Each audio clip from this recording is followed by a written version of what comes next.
السلام علیکم ورحمۃ اللہ وبرکاتہ. بسم الله الرحمن الرحیم. نن د جمعې مبارکه شپه ده. دا خو داسې وخت معلومیږي چې اخره زمانه ده. اخره زمانه کې خو نو فتنې حدیث شریف کې راځي بیخي ډېرېږي، او دا داسې دا فتنې خو بیا مختلفې درجې لري. د اخر زمانې فتنې بیا دا تاوان لري چې تقریبا الله جل جلاله هم دې وساتي له انسانه ایمان وړي. داسې فتنې خوا زمانه کې خو فتنې وي او کمزورې فتنې وي. اخر زمانه کې فتنې بیا ډېرې زورورې، دجال هم پیدا کېږي، داسې نورې فتنې وي. دا شیطانان د انسانانو په شکل کې دام خلکو ته داسې ډېرې غلط فکرونه ورکوي چې هغه تقریبا د یو مسلمان نه څخه ایمان ویسي، جینې چور یې کړي او ایمان یې ورختم کړي. نو د دې فتنو لپاره د الله رسول صلی الله علیه وسلم فرمایي په اخره زمانه کې سړی بیا د جمعې په ورځ باندې سورة الکهف دا وایي، نو انشاءالله الله تعالی د فتنو ساتي.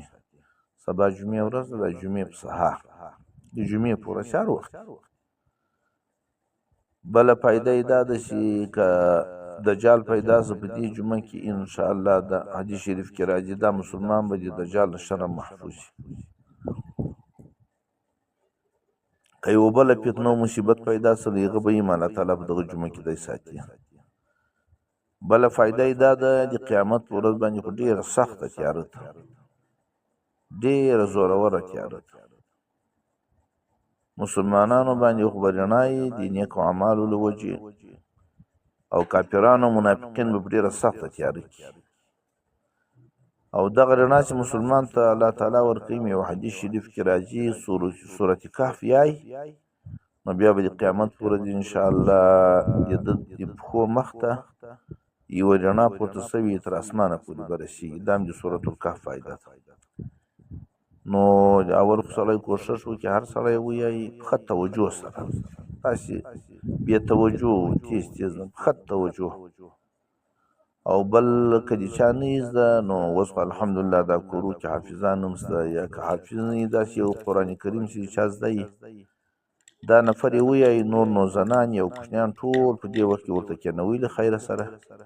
دا 8 منټه غواړي، ډېر سم ووایي چې نو 10 منټه غواړي. په دې وخت کې باید کار کور ورته بند شي، زنانې کوچنیان دا ټول کېنول شي او دا سورة کهف ته غوږ ونیسي، سورة کهف تلاوت شي، بیا دعا وشي، یا حافظ یا لافظ ما چې وایي چې که زده یي په کور کې، او که د هر چا زده یي خو باید هر سړی ووایي. او که په مسجد کې ویل کېږي باید مسجد کې سړی ورته کښېني، ډېر ضروري ده. الله جل جلاله دې موږ تاسو ټولو ته توفیق را په نصیب کړي.